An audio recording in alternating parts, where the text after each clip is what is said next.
Hello મિત્રો, આજના વિડીયોમાં દરેકનું સ્વાગત છે. આગળ વધીએ પહેલાં ડિસ્ક્લેમર જોઈ લેવું આપણી પરંપરા પ્રમાણે.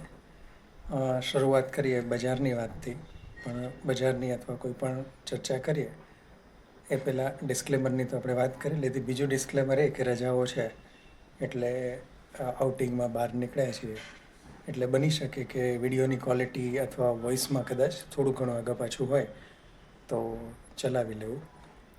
ખાસ તો બને ત્યાં સુધી આ બધી રજાઓના દિવસોમાં સમયની થોડી મુશ્કેલી હોય, બહાર ફરવા નીકળ્યા હોય, રિલેટિવ્સ સાથે હોય, મિત્રો સાથે હોય, એટલે થોડો થાક દેખાતો હોય, અવાજમાં પણ થોડો ફેર પડી જાય અને ખાસ કરીને લોકેશન એ રીતે સુટેબલ ન હોય, પણ છતાં એક અગત્યની વસ્તુ ધ્યાનમાં આવી અને જે ખાસ કરીને જે લોકો આઈપીઓમાં રસ લેતા હોય એમના માટે અગત્યની છે, એટલે કીધું કે થોડી વાતચીત કરી લઈએ, ભલે ટૂંકી તો ટૂંકી.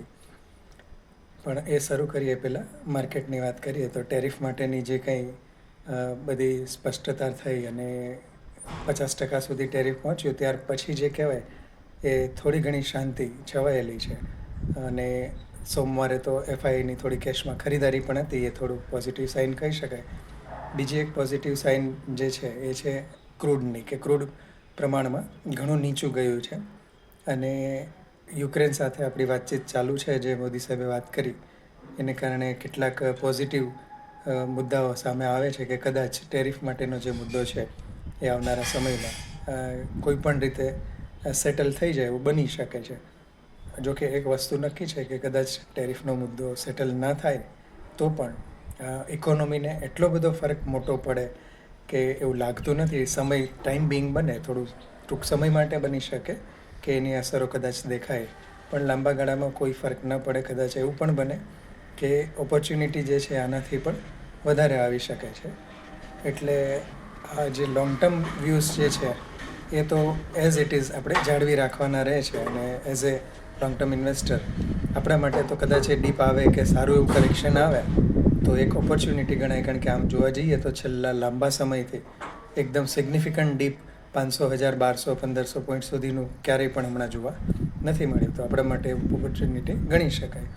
હવે આજે જે આપણે વાત કરીએ છીએ એ ખાસ કરીને એક આઈપીઓ રીગલ રિસોર્સિસની વાત કરવાની છે. આમ તો હમણાં છેલ્લે 2 બંધ થયા, જેએસડબલ્યુ સિમેન્ટ અને ઓલ ટાઈમ પ્લાસ્ટિક, પણ ગ્રે માર્કેટ પ્રીમિયમ અને સિચ્યુએશન્સ જોતાં બહુ વધારે પડતો ઇન્ટરેસ્ટિંગ એમાં કંઈ ખાસ લાગતું નહોતું.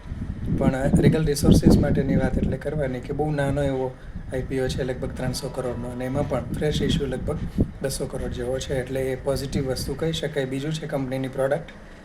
કંપની મેઇનલી મેઝ બેઝડ એટલે કે મકાઈ બેઝડ ઘણી બધી પ્રોડક્ટ બનાવે છે, જેમાં મેઝ માટેનો સ્ટાર્ચ પાવડર આવે છે. એ સિવાય એમાંથી ઘણી બધી વસ્તુઓ કોર્ન સિરપ એક્સટ્રેક્ટ કરીને કરે છે. એ સિવાયની બેકિંગ પાવડર બનાવે છે.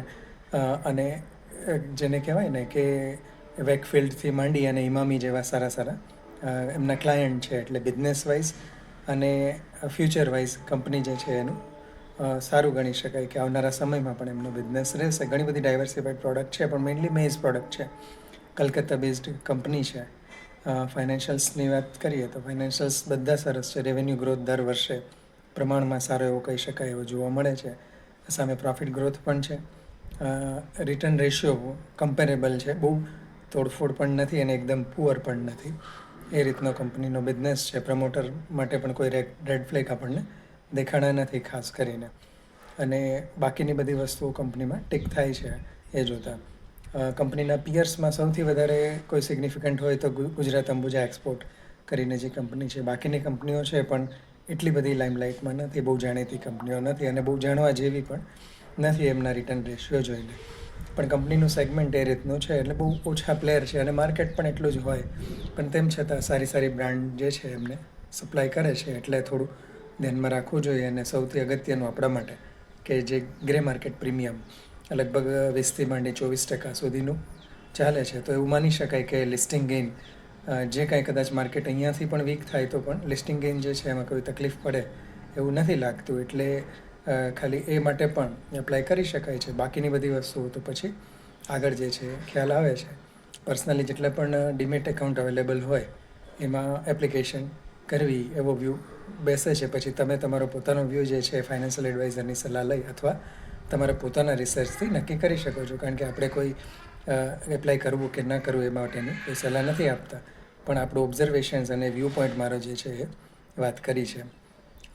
અને બીજી છેલ્લેના વિડીયોમાં કોમેન્ટ્સ ઘણી બધી છે અને હવે સ્ક્રિપ્ટ પણ ઘણી બધી ચર્ચા કરવાની ભેગી થઈ ગઈ છે. તો હજી 1-2 દિવસ બની શકે કે રજાઓ માણવાનો મૂડ હોય અને પછી જે વિડીયો આવશે એમાં લગભગ બને એટલી બધી જ કોમેન્ટનો જવાબ આપવાનો આપણે પ્રયત્ન કરીશું. અત્યારે કોઈ ખાસ સ્ક્રિપ્ટમાં કે એમાં કે કોઈ વસ્તુમાં ફેરફાર એટલા બધા નથી લાગતા. એક ટ્રાન્સરલ લાઇટિંગની જેની આપણે ચર્ચા કરી હતી એનો આપણે ફરી વખત પણ ઉલ્લેખ કર્યો હતો અને ફરી એક વખત અત્યારે પણ એક વ્યૂ જે છે ખાલી રજૂ કરી દઉં કે બહુ લાંબા સમયની કંપની છે, રાખવા જેવી છે અને પરિણામો ખૂબ સારા આવ્યા છે. ભવિષ્ય ખૂબ સારું છે. અત્યારનો જે પ્રાઇસ છે એનાથી પણ આગળ ઘણી બધી શક્યતાઓ એમાં રહેલી છે, આવ્યું છે. બાકીના બધા જે છે EID પેરી ખૂબ સારું કરે છે, સ્નાઇડર ઇલેક્ટ્રિક જે છે એનું પણ ખૂબ સરસ છે. બાકીની ટૂંકમાં ડિસ્કસ કરેલી ઘણી સ્ક્રિપ્ટ હમણાં છેલ્લા એક અઠવાડિયામાં ભલે બજાર સુસ્ત હતું પણ ઘણા સારા રિટર્ન આપ્યા હોય એવું બન્યું છે. અને સાથે સાથે NSDLની પણ આપણે જે લાસ્ટ વિડીયોમાં ચર્ચા કરી હતી. તો અત્યારે આ રીતનો સ્ટ્રેન્ડ લેવો, બાકી કોઈમાં ખાસ સિગ્નિફિકન્ટ ફેરફારો નથી લાગતા. જરૂર લાગશે તો ક્વેશ્ચન આન્સર માટેની પણ એક પ્લાનિંગ આપણે કરીશું. તો આજના વિડીયો જે છે એની કોમેન્ટ ચોક્કસ લખશો. લાઈક સબસ્ક્રાઈબ કરવાનું ભૂલશો નહીં મિત્રો. ધન્યવાદ. જય હિન્દ.